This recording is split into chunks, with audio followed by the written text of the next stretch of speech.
ये जानकर कि आपको मेरा एक्सप्लेनेशन पसंद आ रहा है, वाह दिल खुश हो गया। दिल तो खुशी के मारे झूम रहा है। अब चैप्टर की शुरुआत होती है। सेवन म्यूघा को पढ़ना और लिखना सिखा रहा होता है। म्यूघा एक्साइटेड होते हुए पूछता है, योर हाइनेस, क्या आप मुझे आपका नाम लिखना भी सिखा सकते हैं? सेवन कुछ नहीं कहता और सोचता है, किसी शाही परिवार के सदस्य का नाम यूं ही नहीं लिखा जा सकता। मुझे उसे ये कह देना चाहिए था, लेकिन खैर जाने दो। नेक्स्ट सीन में सेवन म्यूघा को अपना नाम लिखना सिखाता है और कहता है, ऐसे करो, देखो सेवन। ये देखते ही म्यूघा खुश होते हुए सोचता है, तो योर हाइनेस का नाम इस तरह लिखा जाता है। सेवन खुश होते हुए कहता है, अब जबकि तुम्हें मेरा नाम पता चल ही गया है, तो फ्यूचर में तुम मुझे जो भी खत भेजोगे मैं उन्हें रिसीव कर सकूंगा। म्यूघा हैरान होते हुए कहता है, योर हाइनेस, क्या आपको लगता है कि ऐसा भी एक दिन आएगा? अगर ऐसा हुआ तो मैं कोशिश करूंगा कि मैं कम से कम खतों में पानी के हिरनों का छाप दूं। सेवन कहता है, तो गुड लक पानी के हिरनों को कैपिटल में ढूंढने के लिए। और सोचता है, ये जगह उस माउंटेन की तरह नहीं है जहाँ पर ये रहा करता था। तभी अचानक सेवन को कुछ एहसास होता है और कहता है, चलो इस बात को छोड़ दो, ये सीखने में तुम्हें बहुत ही ज्यादा वक्त लगने वाला है। इससे पहले कि तुम मुझे खत लिखो, मैं तो बुरा होके मर भी जाऊंगा। म्यूघा कहता है, लेकिन मैं अपनी पूरी कोशिश करूंगा। सेवन थक हार के कहता है, कोई बात नहीं, तुम्हें मुझे खत लिखने की जरूरत नहीं। और सोचता है, क्योंकि तुम हमेशा मेरे साथ रहने वाले हो। म्यूघा अब हिम्मत करके लिखना शुरू करता है। उसके हाथ कांप रहे होते हैं। सेवन, जो कि सब कुछ ध्यान से देख रहा था, वो कहता है, म्यूघा तुमने एक जगह छोड़ दी है। म्यूघा पैनिक करते हुए कहता है, कहाँ? सेवन कहता है, मैं तो बस मजाक कर रहा था, मैं तो देख भी नहीं रहा हूँ। म्यूघा घबराते हुए कहता है, प्लीज इस तरह मुझे टीस मत कीजिए। सेवन सोचता है, मैंने इसे कह तो दिया कि मैं इसे लिखना सिखाऊंगा, लेकिन मैंने ये उम्मीद नहीं की थी कि वो लिखने के अलावा और कुछ नहीं करेगा। अब म्यूघा को प्रैक्टिस करते हुए कुछ घंटे बीत जाते हैं। सेवन बोर्ड हो जाता है और जमीन पर लेट जाता है। ये देखते ही म्यूघा कहता है, हाँ अगर आप थके हुए हैं तो सो जाइए योर हाइनेस। सेवन कहता है, मैं तकिए के बिना सो नहीं पाता।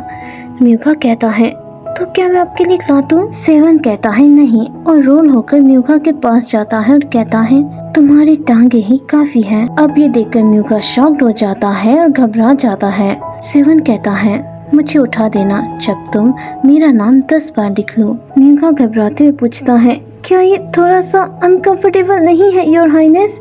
आप चटाई का इस्तेमाल कीजिए योर हाइनेस। दूसरी तरफ सेवन हैरान होते हुए सोचता है, फिर से वही गंध, वही मीठी सी गंध जो मुझे मुश्किल में डाल देता है।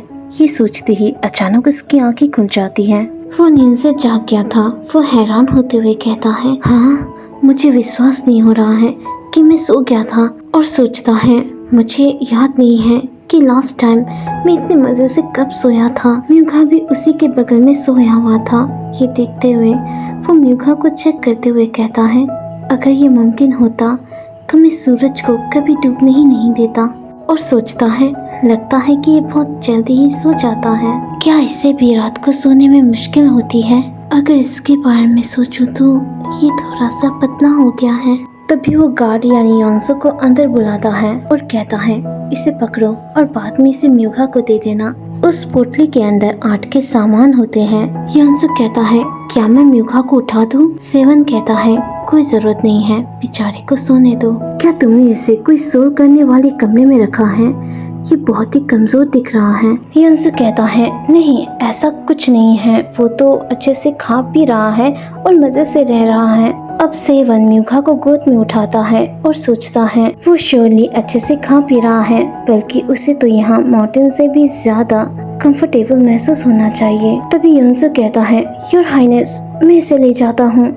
सेवन कहता है, कोई जरूरत नहीं है, तुम बस मेरे जूते लाओ। योंसो वैसा ही करता है। अब म्यूघा को उसके कमरे में ले जाते हुए समय सेवन परेशान होते हुए सोचता है, मुझे उसे उसके कमरे में वापस नहीं ले जाना चाहिए। मुझे ये जानने का अधिकार नहीं है कि वो रात को कहाँ सोता है। ये सोचते ही सेवन अचानक से हंसने लगता है और कहता है, नींद से जाग जाओ, तुम टेस्ट में फेल हो गए हो। ये सुनते ही म्यूका नींद से जाग जाता है, लेकिन जैसे ही वो अपने सामने सेवन को देखता है वो शॉक्ड हो जाता है और घबराते हुए इधर उधर भागने लगता है। उसका दिल बहुत ही तेजी से धड़क रहा था। वो घबराते हुए और ब्लश करते हुए कहता है, योर हाइनेस। सेवन कहता है, अब तुम खुद से ही चल सकते हो। म्यूका ये सुनकर कंफ्यूज हो जाता है और घबराते हुए सोचता है, हाँ, क्या मैंने ऐसा कुछ कर दिया है जिससे वो नाराज हो गए।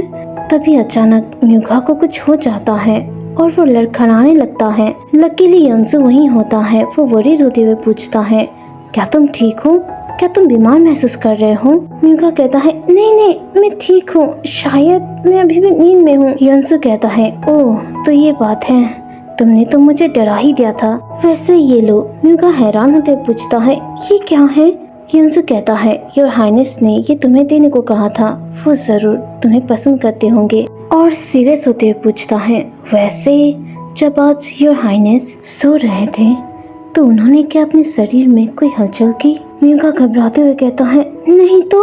यंसु कहता है, अच्छा ठीक है, और सोचता है, कम से कम इससे योर हाइनेस के बुरे सपने कुछ समय के लिए रुक जाते हैं। शायद फिलहाल इस लड़के को अपने पास रखना ही बेहतर है। और म्यूका से कहता है, अगर कल योर हाइनेस फिर से सो गए तो मुझे तुम्हारी जरूरत है एक काम निपटाने के लिए। म्यूका हैरान होते पूछता है, क्या एक काम? नेक्स्ट सीन में म्यूका अपना बोरिया बिस्तर लेकर सेवान के कमरे में आ जाता है, जहाँ पर 2 बेड्स लगे थे। म्यूका टोटली कंफ्यूज हो जाता है। सेवान उससे कहता है, तुम किसका इंतजार कर रहे हो? चलो आके लेट जाओ। म्यूका हैरान होते हुए सोचता है, तो काम ये है कि योर हाइनेस के बगल में सोना। एक्सप्लेनेशन पसंद आया तो वीडियो को लाइक कीजिए, चैनल को सब्सक्राइब कीजिए इसके नेक्स्ट पार्ट को देखने के लिए।